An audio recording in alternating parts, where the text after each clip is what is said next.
പതിറ്റാണ്ടുകൾ നീണ്ടുനിന്ന സാമ്രാജ്യത്വ വിരുദ്ധ പോരാട്ടങ്ങൾക്കൊടുവിൽ 1947 ഓഗസ്റ്റ് 15 ഇന്ത്യ സ്വാതന്ത്ര്യം നേടി.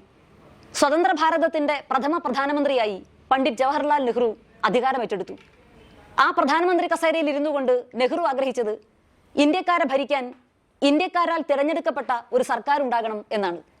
അങ്ങനെ ഒരു പൊതു തെരഞ്ഞെടുപ്പ് ഈ രാജ്യത്ത് സാധ്യമാകണമെങ്കിൽ ഇന്ത്യക്ക് സ്വന്തമായ ഒരു ഭരണഘടന ഉണ്ടാകണമായിരുന്നു. ഈ രാജ്യം സുശക്തമായ ഒരു ഭരണഘടനയുടെ പണിപ്പുരയിലേക്ക് കടന്നു. 1950 ജനുവരി മാസം 25-ാം തീയതി, അതായത് ഇന്ത്യ റിപ്പബ്ലിക് ആകുന്നതിന് കൃത്യം ഒരു ദിവസം മുൻപ് ഇലക്ഷൻ കമ്മീഷൻ ഓഫ് ഇന്ത്യ നിലവിൽ വന്നു. ICS ഉദ്യോഗസ്ഥനായിരുന്ന സുകുമാർ സെൻ സ്വതന്ത്ര ഇന്ത്യയുടെ മുഖ്യ തെരഞ്ഞെടുപ്പ് കമ്മീഷണറായി. ഇലക്ഷൻ കമ്മീഷൻ ഓഫ് ഇന്ത്യ തീർത്തും സ്വതന്ത്രമായ ഒരു ഭരണഘടനാ സ്ഥാപനമാണ് എന്ന യാഥാർത്ഥ്യം മനസ്സിലാക്കുന്നത് കൊണ്ട് തന്നെ നെഹ്റുവോ അദ്ദേഹത്തിന്റെ സർക്കാരോ പിന്നീട് ഇലക്ഷൻ കമ്മീഷന്റെ പ്രവർത്തനങ്ങളിൽ യാതൊരു തരത്തിലുള്ള ഇടപെടലുകളും നടത്തിയില്ല. 1947 ഇന്ത്യ മഹാരാജ്യം സ്വാതന്ത്ര്യം നേടിയെങ്കിലും ഇന്ത്യയിൽ ആദ്യത്തെ പൊതു തെരഞ്ഞെടുപ്പ് നടക്കുന്നത് 1951-ലാണ്. 1951 ഒക്ടോബർ 25 മുതൽ 1952 ഫെബ്രുവരി 21 വരെയുള്ള തീയതികളിലായി 3 മാസക്കാലവും 27 ദിവസവും സമയമെടുത്ത് 68 ഘട്ടങ്ങളിലായി ഇന്ത്യയിലെ ആദ്യത്തെ പൊതു തെരഞ്ഞെടുപ്പ് നടന്നു.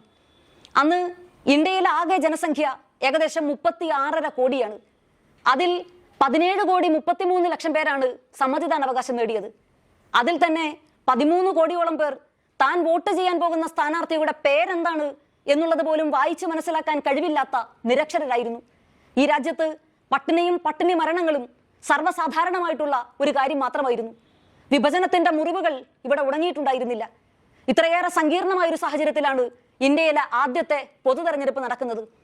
ഇംഗ്ലണ്ടിലെ സതാംപ്ടണിൽ നിന്നും ന്യൂയോർക്കിലേക്ക് യാത്ര തിരിച്ച ടൈറ്റാനിക് കപ്പൽ അറ്റ്ലാന്റിക് സമുദ്രത്തിലെ മഞ്ഞുമലയിൽ ഇടിച്ച് തകർന്ന് തരിപ്പണമായതുപോലെ ഒരൊറ്റ പൊതു തെരഞ്ഞെടുപ്പോടുകൂടി ഇന്ത്യ മഹാരാജ്യം തകർന്ന് തരിപ്പണമാകുമെന്ന് വിധിയെഴുതിയവർക്ക് മുൻപിൽ അത്ഭുതകരമായി ഇന്ത്യയിലെ ആദ്യത്തെ പൊതു തെരഞ്ഞെടുപ്പ് നടക്കുകയാണ്. കാളവണ്ടികളിലും തോണികളിലും തീവണ്ടികളിലും സഞ്ചരിച്ച് ബാലറ്റ് പെട്ടികളും തൂക്കിപ്പിടിച്ച് ദിവസങ്ങളോളം നടന്ന് ഇന്ത്യയുടെ മുക്കിലും മൂലയിലുമെത്തി ചെങ്കുത്തായ മലകളും കുന്നുകളും കയറിയിറങ്ങി പുഴകൾ നീന്തിക്കടന്ന് കൊടും കാടുകൾ കടന്ന് ഒറ്റപ്പെട്ട തുരുത്തുകളിലുണ്ടായിരുന്ന ആദിവാസി ഊരുകളിൽ വരെ പോളിംഗ് സ്റ്റേഷനുകൾ ഉണ്ടാക്കി 7 ലക്ഷത്തോളം വരുന്ന പോളിംഗ് ഓഫീസർമാരും 16,000-ഓളം വരുന്ന ക്ലർക്കുമാരും 3.5 ലക്ഷത്തോളം പോലീസുകാരും ചേർന്ന് ഇന്ത്യയിലെ ആദ്യത്തെ പൊതു തെരഞ്ഞെടുപ്പ് വിജയകരമായി നടത്തി.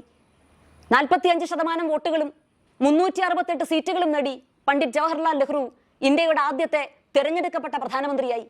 അവിടെ നിന്നിങ്ങോട്ട് കഴിഞ്ഞ 74 കൊല്ലത്തെ ഇന്ത്യയിലെ പൊതു തെരഞ്ഞെടുപ്പുകളുടെ ചരിത്രം പരിശോധിച്ചാൽ ഒരിക്കൽ പോലും ഇലക്ഷൻ കമ്മീഷൻ ചോറുഹേ എന്ന് മുദ്രാവാക്യം വിളിച്ചുകൊണ്ട് തെരുവിലിറങ്ങേണ്ട ഗതികേട് ഇന്ത്യയിലെ ജനങ്ങൾക്കുണ്ടായിട്ടില്ല. ഇലക്ഷൻ കമ്മീഷൻ ഓഫ് ഇന്ത്യയുടെ ഓഫീസിലേക്ക് പ്രതിഷേധ മാർച്ച് നടത്തേണ്ട സാഹചര്യം ഈ രാജ്യത്തുണ്ടായിട്ടില്ല. ഇന്ത്യ മാറി മാറി ഭരിച്ച കക്ഷികളുടെ ഘടകകക്ഷികളായി ഒരിക്കലും ഇലക്ഷൻ കമ്മീഷൻ ഓഫ് ഇന്ത്യ അധപ്പതിച്ചു പോയിട്ടില്ല. ഇലക്ഷൻ കമ്മീഷന് നേരെ വന്ന ആരോപണങ്ങൾക്ക് മറുപടി പറയാനോ ന്യായീകരിക്കാനോ ഇലക്ഷൻ കമ്മീഷന് ഇവിടെ ഒരു പത്രസമ്മേളനം വിളിക്കേണ്ട സാഹചര്യം ഉണ്ടായിട്ടില്ല. We the people of India having solemnly resolved to constitute India into a sovereign socialist secular democratic republic എന്ന് തുടങ്ങുന്ന ഡോക്ടർ BR അംബേദ്കർ ഉൾപ്പെടെ പരിണിതപ്രജ്ഞരായ 299 പേർ അംഗങ്ങളായിരുന്ന ഭരണഘടനാ നിർമ്മാണ സഭ 2 കൊല്ലവും 11 മാസവും 18 ദിവസവും നടത്തിയ നിരന്തരമായ ചർച്ചകൾക്കും തർക്കവിതർക്കങ്ങൾക്കും ഒടുവിൽ 1949 നവംബർ മാസം 26-ാം തീയതി നമ്മളാൽ എഴുതപ്പെട്ട് നമുക്ക് തന്നെ സമർപ്പിക്കപ്പെട്ട് 1950 ജനുവരി മാസം 26-ാം തീയതി നിലവിൽ വന്ന ഈ ലോകത്തിലെ തന്നെ ഏറ്റവും സുശക്തമായ ഇന്ത്യൻ ഭരണഘടനയുടെ അന്തസത്ത ഭീഷണികളെ നേരിട്ടുകൊണ്ടിരിക്കുന്ന ഒരു കാലമാണ്. ഈ കാലഘട്ടത്തെ നമുക്ക് അതിജീവിച്ചേ മതിയാകൂ.